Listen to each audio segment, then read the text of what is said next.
Today we're discussing the power of vision to engage employees, customers, and investors. If you're a B2B leader, you're going to want to tune in.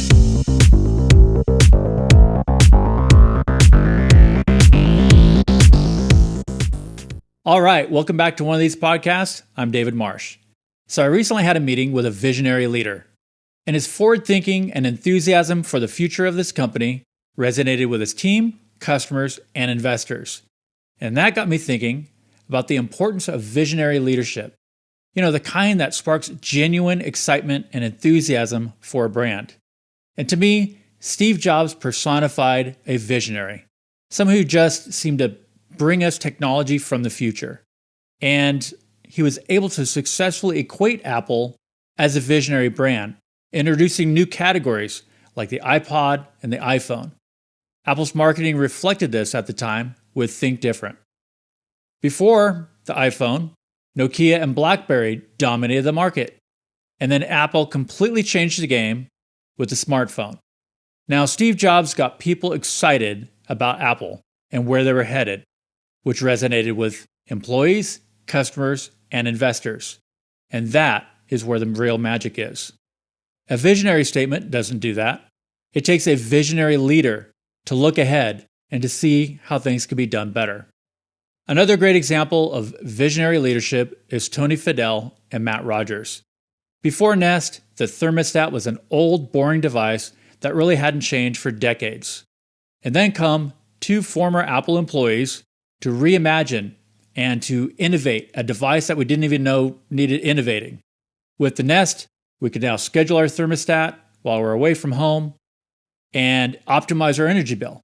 And it became just a complete category disruptor and has been copied ever since. Now, I've been fortunate enough to have worked with a few manufacturers that were disruptors.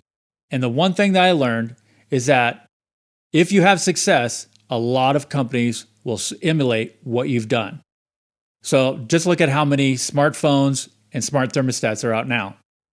So what makes a visionary? Well, you've likely heard our left brain is our analytical side, and our right brain is our creative side. Everybody's a little bit of both, but some lead toward one and some lead toward another. It's sort of like the yin and yang. And you can't have one without the other. You can't just have a bunch of creative people who never get anything of their ideas out. And you can't just have analytical people because there'd be no innovation. So you have to have a balance of both. And there's a natural balance. And again, we're all a little bit of both. However, since the Industrial Revolution, there was a huge focus on process.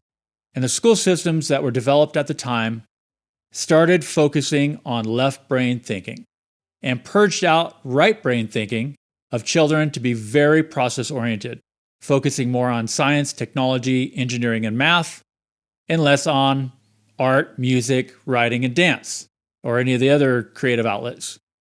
So it's all about Scantron test and regurgitating information, with the 20% going on to college to manage the 80% doing process-focused jobs. And so we've created a society with a deficiency in creativity. And for a long time, highly creative people were relegated to being the classic starving artist, painters, musicians, writers, etc. But in the modern times, marketing has really been the only outlier within the corporate world for a creative work. Marketing is typically dominated by left-brain people, numbers, graphs, analytics, with a small group of right-brained creatives producing copy, graphics, videos, etc. Together, they help the brand to stand out and to reach their target audience. And one of the reasons why the creator economy has been so huge is because creative people finally have an outlet for their own. Since companies almost exclusively are run by analytical types, these creative people finally have a way of sharing their own ideas. So, in the business world, a visionary leader is someone who values creative people and has the ability to get their ideas implemented with the analytical team. Creative, working together in tandem with analytical, the yin and yang, the balance. Now, the challenge is society is in an imbalance where we're heavily focused on process, and creatives are undervalued by companies. Now, I've always loved technology, and I'm a huge proponent of AI. And there's no doubt this is going to become a dominant new industry for companies like NVIDIA leading the way. However, I do think that there's just a potential to make the creative analytical balance even worse because AI has been laser focused on creative work, creative content like copywriting, video editing, you name it. And if the analytical types see AI as an opportunity to replace creative people, thinking it will do the creative work for them, then we'll have an even greater deficiency in creativity. But scarcity in creativity means creative people will be your one key to standing out in a sea of unimaginative AI-generated content. And I think the creator economy already has proven this. Creative people can really change the game with their out-of-the-box thinking, especially when they're teamed up with analytical counterparts. So I think a visionary is sort of a square peg in the round hole, out there thinking deeply about how things can be improved and understands there needs to be a balance between creative and analytical to change things, because nothing really does change without them. The rest of the world emulates what's already proven until we have factories full of thermostats that haven't been changed for decades. Followers imitate after they see success. Visionaries take risks to move things forward. Now back to Steve Jobs. After he got kicked out of Apple, he started Next Computer in 1985, creating high-end workstations and developing software based on FreeBSD, which would actually later become Mac OS after Apple purchased it in 1997. But what if Apple never purchased Next? Well, Apple would have likely gone out of business, Next would have likely failed, and things like Pixar and all the devices that we use every day might have never been made. And so the challenge for visionaries can be resources, because if they have a creative team with great ideas and an analytical team to implement, but without resources, there is no innovation. So once Steve Jobs was back at Apple, he built his vision on Apple's ethos of innovation and its resources. He knew how to assemble a team of both thinkers and doers, and knew how to get them to make great work together. And he was able to balance his team and lead them toward his vision. So a visionary needs to be someone who's able to assemble and lead a team of both thinkers and doers and get their visions implemented. But they'll need the capital to make it work. And likewise, ideas with resources but lacking vision also fail. And I think, I've shared a lot of ideas myself over the years, but really stopped kind of giving it all away. So when they try to implement it without my help, they can't, because they don't have the complete vision to make it work. Now, companies with resources and creatives are needed to help to innovate. And a personal story that illustrates this is when I worked for an internet company back in 1995. I'm 27 years old, and I went to go to a local TV station and got an appointment with the general manager, which was a big deal. And I get in front of him, he's probably in his mid-50s, and I lay out how the television station can leverage the internet, build a website, share their content online with a growing audience beyond their service area to expand their reach.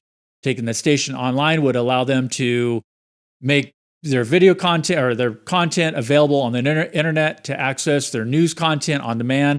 And I laid out how they could do that, how we could help them do it, etc. His response, "We're good, kid. Get the heck out of my office."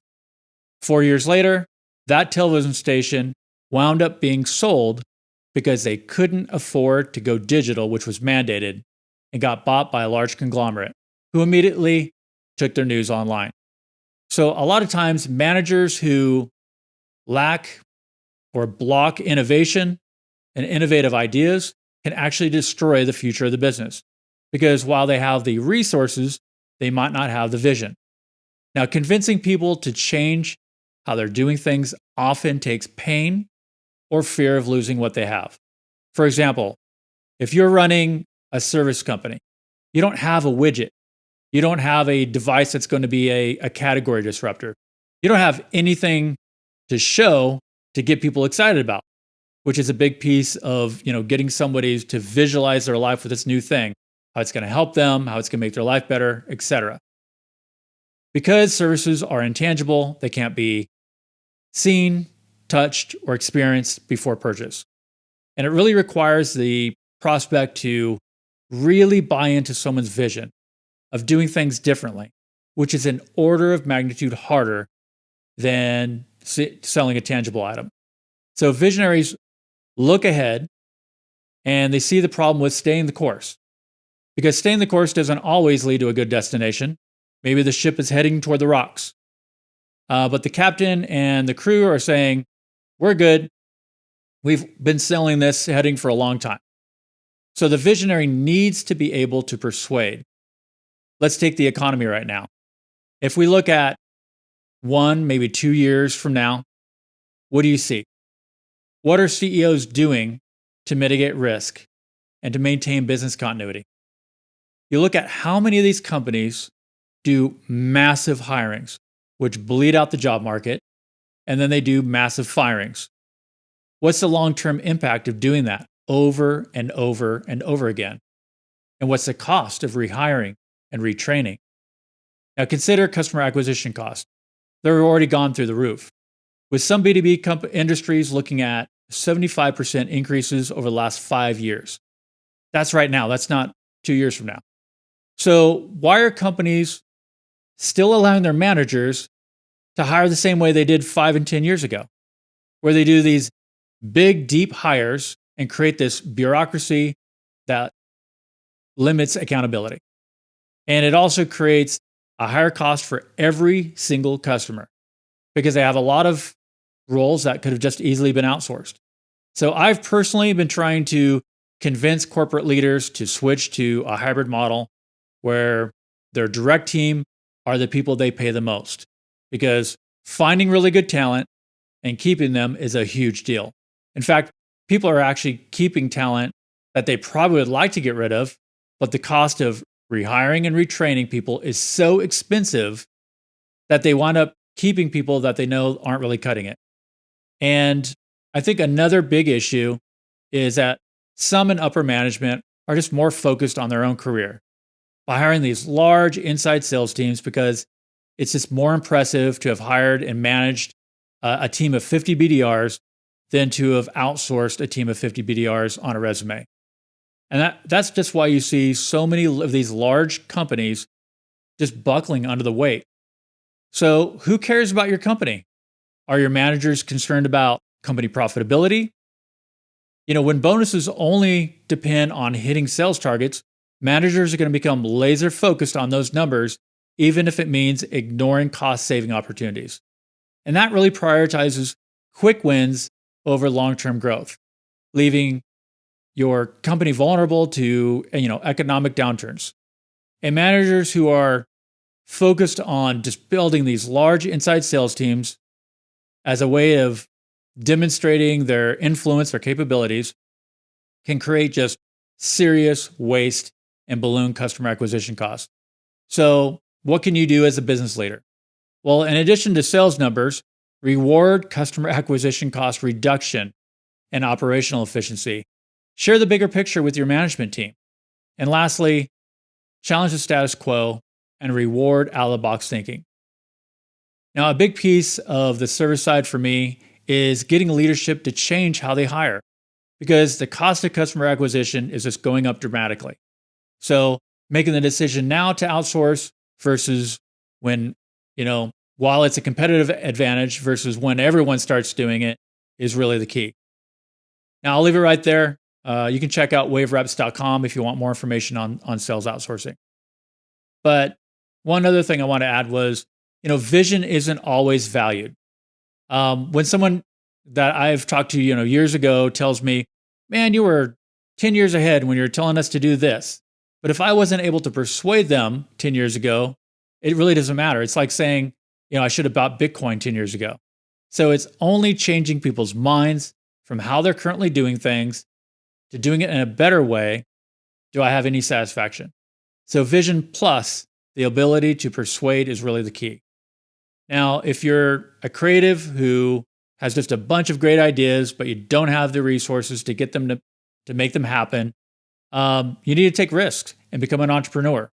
And hopefully you can find a partner to sort of balance out the creative and analytical side. And then, you can only achieve great things by changing the game and not following it. Because established companies are unlikely to implement your vision unless you might find another visionary leader who values creative thinkers. And I do have one last story for you that sort of drives this point home. I know of a team that worked for a successful hardware company, and they pitched management with a new software solution they had developed to complement the hardware. And it would have been a major win for the company.